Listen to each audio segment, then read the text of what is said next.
ओम साई राम। श्री साई सचरित्र अध्याय 45 भाग 2 बाबा की भक्ति। जिस प्रकार पतिव्रता स्त्री का विशुद्ध प्रेम अपने पति पर होता है, इस प्रेम की उपमा कभी कभी लोग शिष्य और गुरु के प्रेम से भी दिया करते हैं, परंतु फिर भी शिष्य और गुरु प्रेम के समक्ष पतिव्रता का प्रेम फीका है और उसकी कोई समानता नहीं की जा सकती।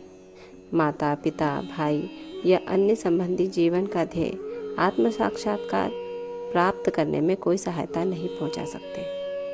जीवन के लिए हमें स्वयं अपना मार्ग अन्वेषण कर आत्मानुभूति के पथ पर अग्रसर होना पड़ता है। नित्य और अनित्य में विवेक, इहलौकिक तथा पारलौकिक सुखों का त्याग, इंद्रिय निग्रह और केवल मोक्ष की धारणा रखते हुए अग्रसर होना पड़ता है। दूसरों पर निर्भर रहने के बदले हमें आत्मविश्वास बढ़ाना उचित है। जब हम इस प्रकार विवेक बुद्धि से कार्य करने का अभ्यास करेंगे तो हमें अनुभव होगा कि यह संसार नाशवान और मिथ्या है। इस प्रकार की धारणा से सांसारिक पदार्थों में हमारी आसक्ति उत्तरोत्तर घटती जाएगी और अंत में हमें उनसे वैराग्य उत्पन्न हो जाएगा।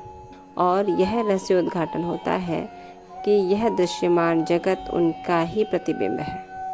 अतः इस प्रकार हम सभी प्राणियों में उनके ही रूप का दर्शन कर उनका पूजन करना प्रारंभ कर देते हैं और यही समत्व भाव दृश्यमान जगत से विरक्ति प्राप्त कराने वाला मूल मंत्र है। इस प्रकार जब हम ब्रह्म या गुरु की अनन्य भाव से भक्ति करेंगे तो हमें उनसे अभिन्नता की प्राप्ति होगी और आत्मानुभूति की प्राप्ति सहज हो जाएगी।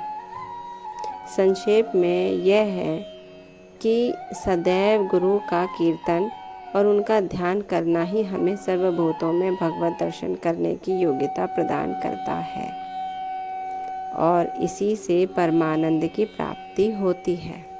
इस तथ्य का प्रमाण के लिए कल अगले अंश 3 में काका साहब का संदेह तथा आनंदराव का स्वप्न पर अध्ययन होगा।